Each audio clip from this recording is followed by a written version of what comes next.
Bismillahirrahmanirrahim. We continue our discussion in software design concepts and principles. This chapter has been started in previous few lectures within software engineering. Earlier to design concepts, we had covered a detailed discussion on requirements analysis.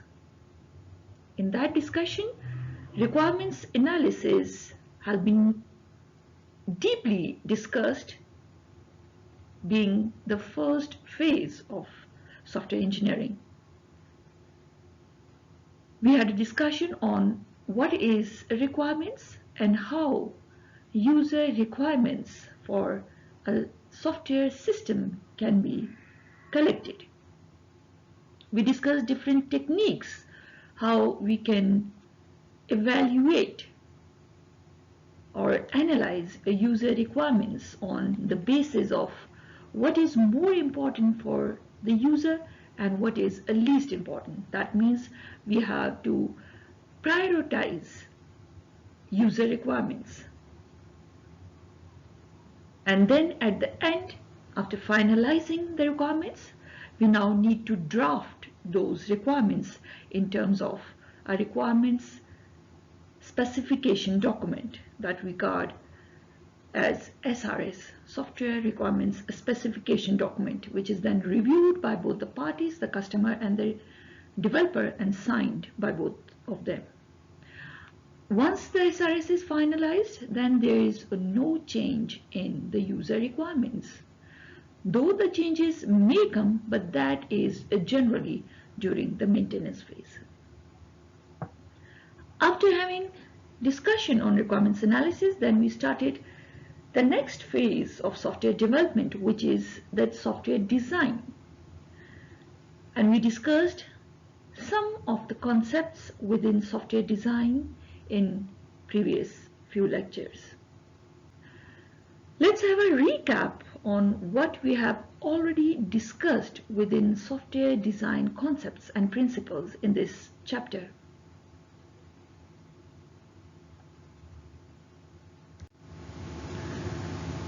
The points that we had already discussed was to develop a background or an understanding with the term design, what actually design means, and how we can generate software designs.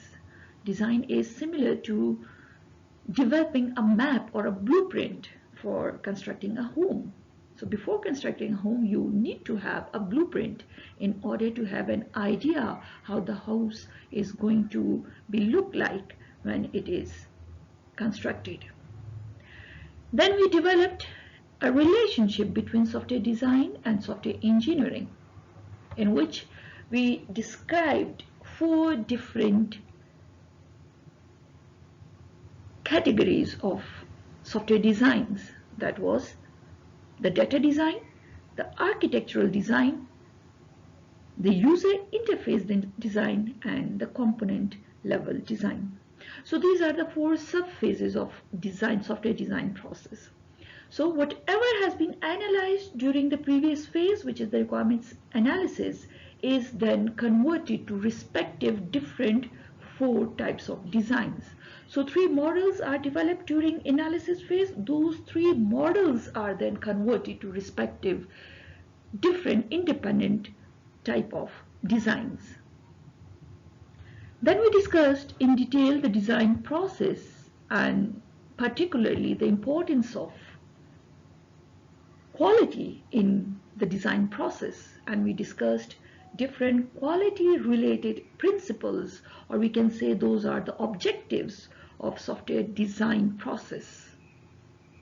So what is quality within design, and what important quality factors can be kept in mind while designing a software design or software blueprint? Since we had said a good software design is a guarantee of a good software. Then we discussed the subcategories or the subtypes of this phase, This phase is divided in, software designing phase is divided in 4 sub-phases or categories. The data design, we discussed what is data design. In this sub-designing phase, the structure of data is generally designed. The data structures are highlighted. The relationship between different components of data that we generally call as entity relationship diagrams are developed, and different data dictionary, if required, are developed in this phase. So mainly we are going to give structure to your data in data design. The next phase is then the architectural design. The next type of design is the architectural design, and we had a detailed discussion on it as well. In architectural design, we design different structures or architectures, or how the data flow will happen is what is designed in this subphase. Different type of architectures have been discussed in detail in previous discussion. That was data-centered architectures, data flow architectures, call and return architectures, object-oriented architectures, and the layered architectures have been discussed in detail. Those are 5 are the common architectural styles that are given to software designs in general. Though there are different other designs, but these 5 designs are architecture designs or architectural styles are the most common one. So these were the discussion that we had made in the previous few lectures on this chapter.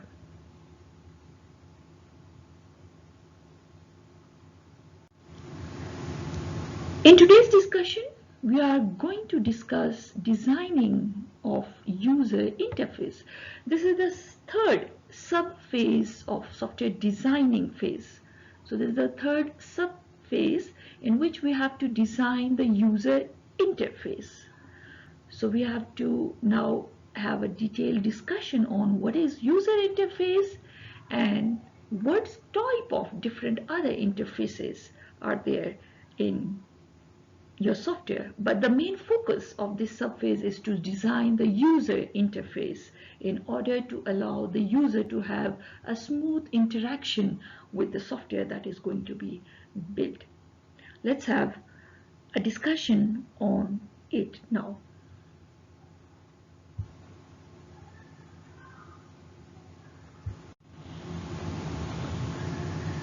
The blueprint for a house is not a complete picture without the representation of doors, windows, and the utility connections for water, electricity, and telephone, etc.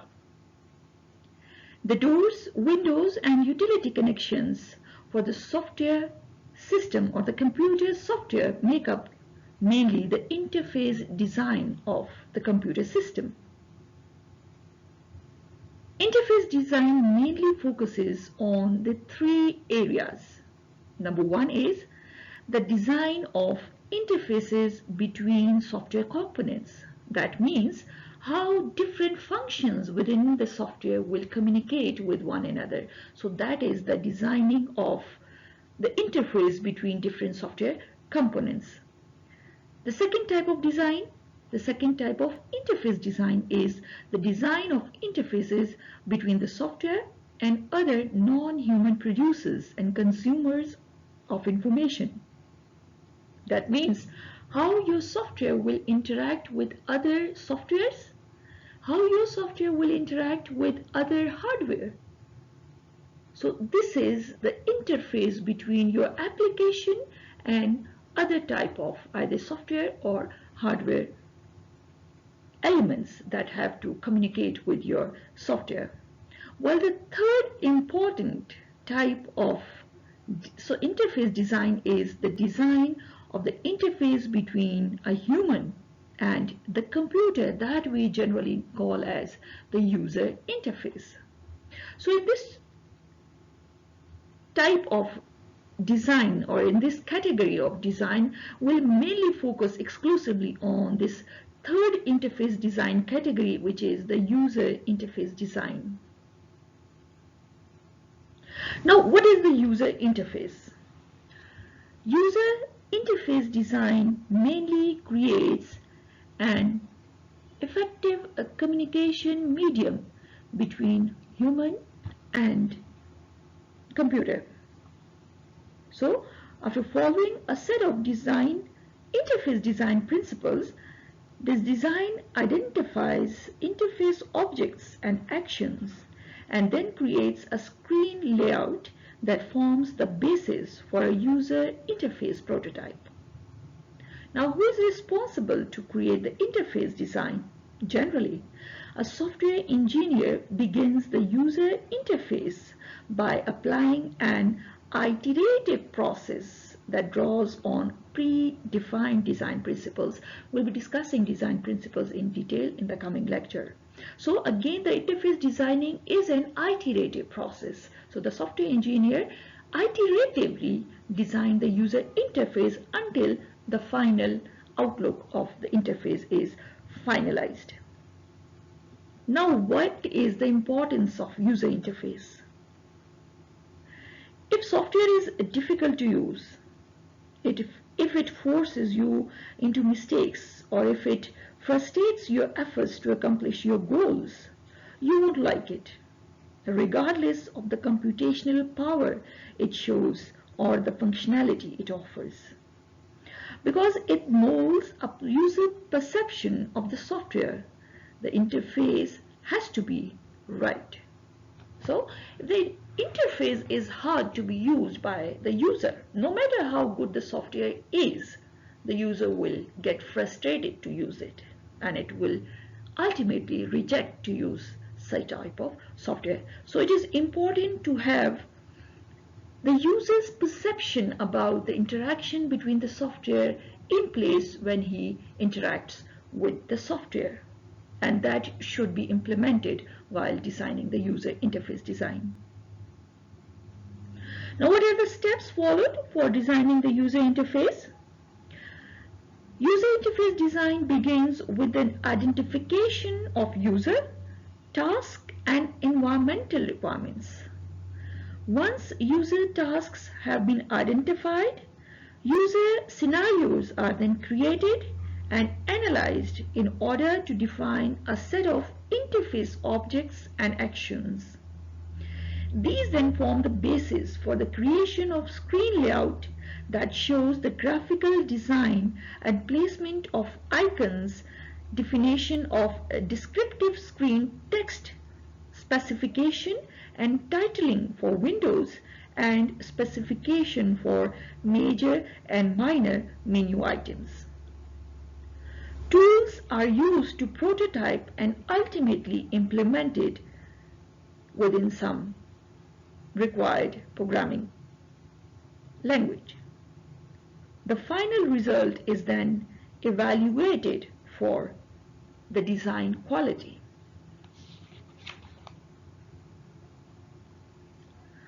So what is the end product after we complete the user interface design? What is the end product?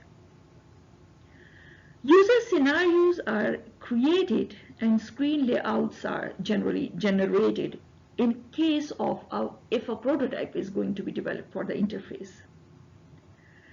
An interface prototype is developed, generally prototype is developed for interface and is then modified in an iterative fashion in order to adjust the user requirements or the user perception about the user interface. The prototype is then a test driven by the users, and feedback from the test drive is used for the next iterative modification of this prototype. Ultimately, the final version of user interface which is accepted by the user is then implemented.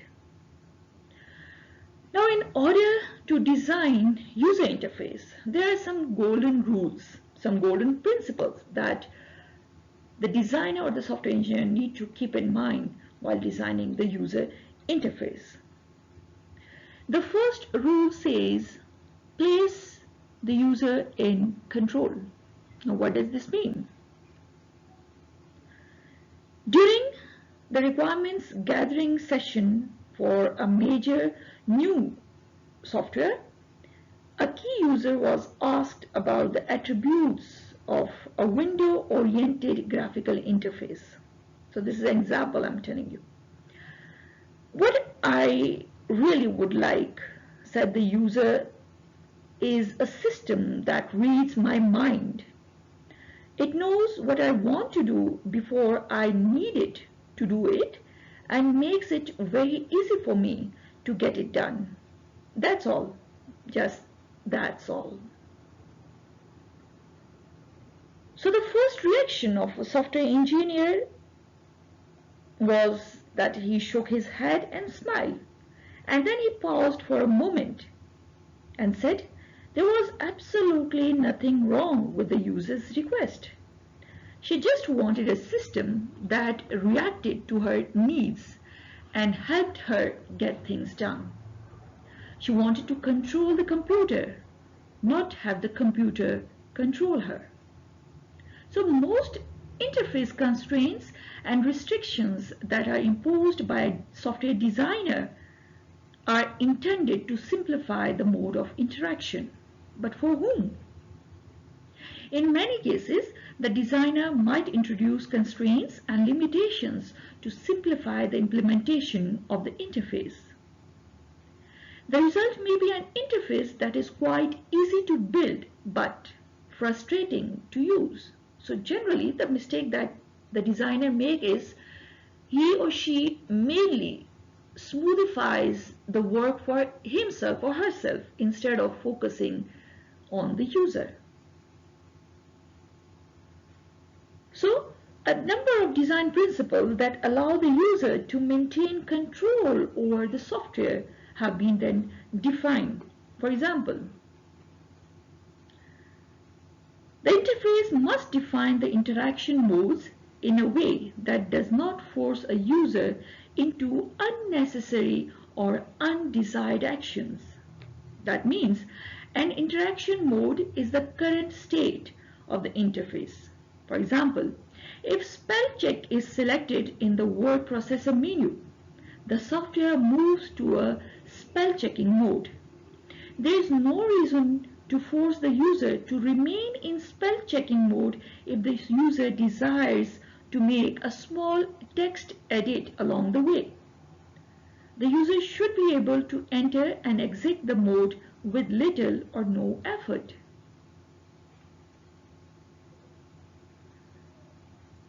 Another principle for placing the user in control is to provide for flexible interaction, because different users have different interaction preferences. Choices should be provided. For example, software must allow a user, or software may allow a user to interact through keyboard commands, mouse movement, a digitizer pen, or voice recognition commands. But every action is not amendable to every interaction mechanism. For example, the difficulty of using keyboard commands to draw a complex shape, so it would be little hard. The third principle under placing the user in control is to allow user interaction to be uninterruptible and unavoidable.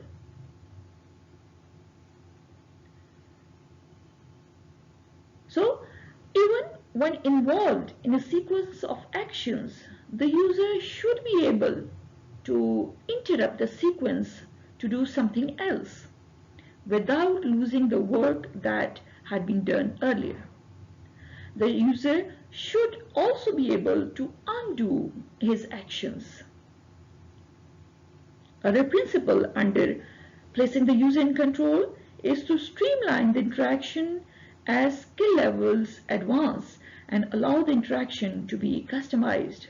That means users often find that they perform the same sequence of interactions again and again. It is worthwhile to design a macro mechanism that enables an advanced user to customize the interface to facilitate the interaction. The fifth rule can be to hide the technical internals from the casual user. The user interface should move the user into the virtual world of the application. The user should not be aware of the operating system, file management function, or other computer technical details. In essence, the interface should never require that the user interact at a level that is inside the machine. For example, a user should never be required to type operating system commands from within the application software.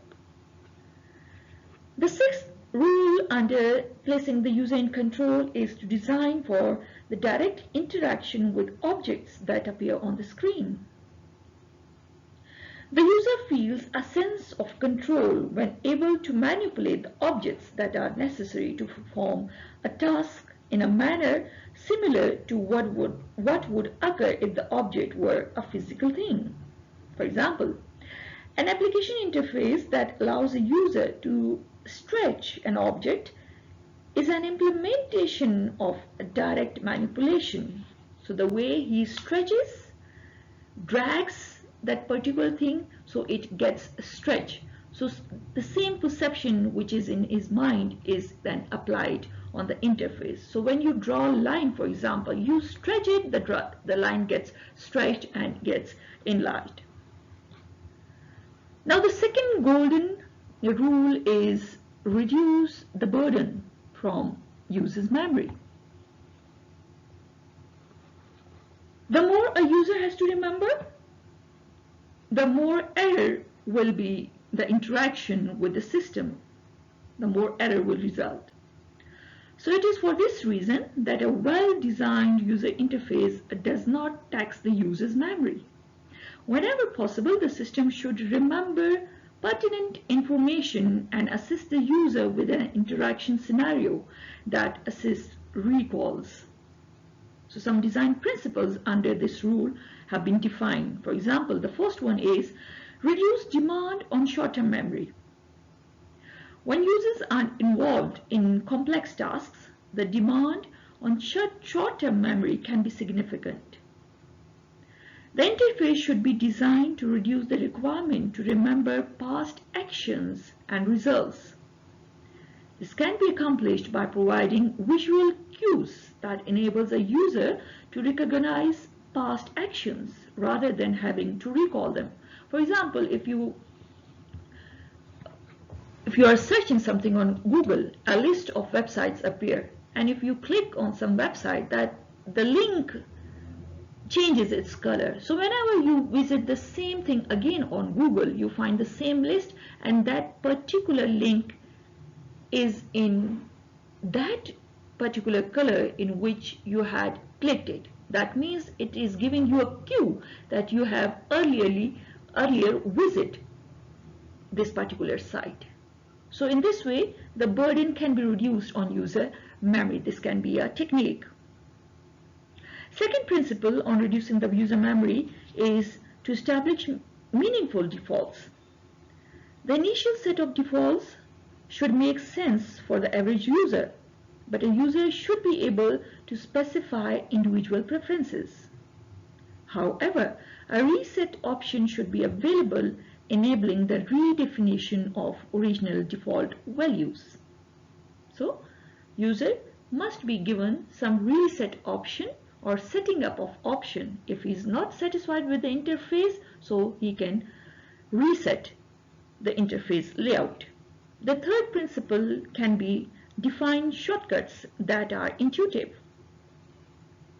When mnemonics are used to accomplish a system function, for example, Alt plus alphabet P to invoke the print function is the shortcut or the mnemonic for printing function.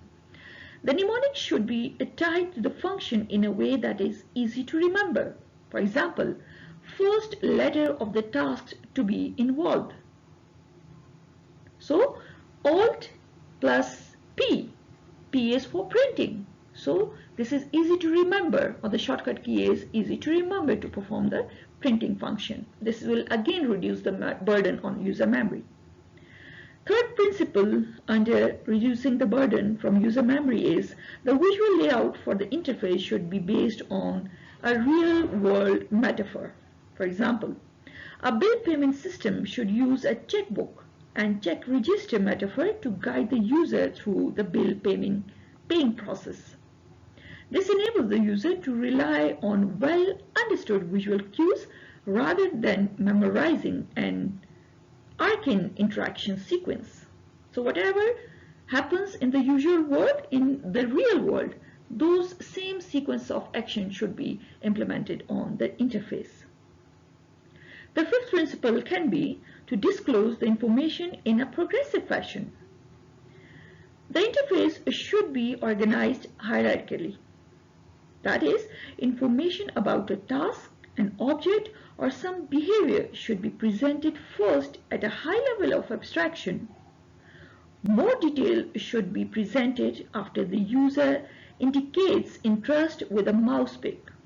For example, common to many word processing applications is the underline function. The function itself is one of a number of functions under a textile menu. However, every underlining capability is not listed. The user must pick underlining, then all underlining options, for example, single underline, double underline, dashed underlines, are then presented. The third golden rule is the making of the interface as consistent. So we have to make the interface consistent. The interface should present and acquire information in a consistent fashion. This means, number one, all visual information is organized according to a design standard that is maintained throughout all the screen displays. Number two, input mechanisms are constrained to a limited set that are used consistently throughout the application. And number three, mechanisms for navigating from task to task are consistently defined and implemented. So for this rule, some principles are defined. The first principle says, allow the user to put the current task into a meaningful context. Many interfaces implement complex layers of interaction with dozens of screen images. So it is important to provide indicators, for example, window titles, graphical icons, consistent color coding that enables the user to know the context of the work at hand. In addition, the user should be able to determine where he has come from and what alternatives exist for a transition to a new task. So everything should be in a meaningful fashion, no matter if that is the graphical layout, the color layout, the menu layout, that should be in a meaningful context. The second principle states, maintain consistency across a family of applications. A set of applications should all implement the same design rules so that consistency is maintained for all the interactions. So same color scheme for the same layout, same visual graphics effects for a single application in order to maintain the consistency. The third principle says, if past interactive models have created user expectations, do not make changes unless there is a compelling reason to do so.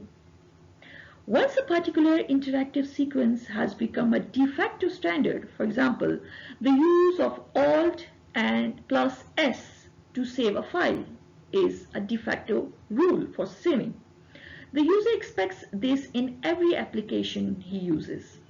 So a change, for example, using Alt S to invoke scaling will cause confusion for the user.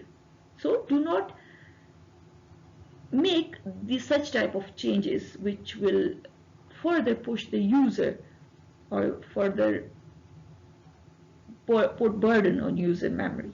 So keep the mnemonics or keep the shortcuts or keep the de facto standards as it is, as he has been using in previous other applications. So the interface design principles as we just discussed, and the preceding section that we had discussed in the previous lectures provide basic guidelines for the software engineer in designing the user interface design and other types of designs. In the coming lecture, we'll be discussing the user interface design process in further more detail.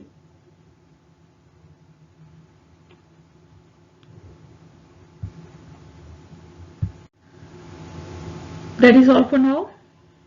In today's discussion, we discussed or started a discussion on a new category of software design, which is the user interface design. Though there can be other interfaces as well in a software, for example, how your software interacts with the other functions within the same software, or how your software can interact with other applications within the system or other type of hardware. But in this particular designing context, we are focusing on the user interface design. In user interface design, we discussed the 3 golden rules for designing the interface. The first golden rule that we discussed is placing the user in control. That means user must be given the feel that he is using the system, he is controlling the system, not that the system is controlling him. So different principles we have discussed under this rule. In order to implement this rule, different principles have been discussed. The second rule was reducing the user's memory load. So we have to reduce the load on user memory. So instead of pushing him to do something hard which would bring pressure on his memory, on his short-term memory, so we need to keep the system more interactive and more responsive in storing or in memorizing the previous actions of user, so that when it is time to recall his previous action, the system can offer a placement to recall or to re-memorize or to revert the previous actions that he had done in previous sequence of actions he had performed. The third rule that we discussed was making this interface consistent. That means you have to provide consistency in the layouts, in the text, in the font size, in the graphics, in order to let the user feel that he is using the same software, not that he is using, if the interface getting changed, if the color scheme is getting changed, so that user may not feel that he has suddenly switched to some other platform or to some other application. All the interface or all the interaction mechanisms, all the color schemes, all the backgrounds, all the graphics, all the text font size need to be consistent in order to give the feel for the software that he is using the same software in no matter where he goes or moves on through his actions within the same software. We'll continue the discussion on interface design in the coming lectures. That is all for now. I thank you all.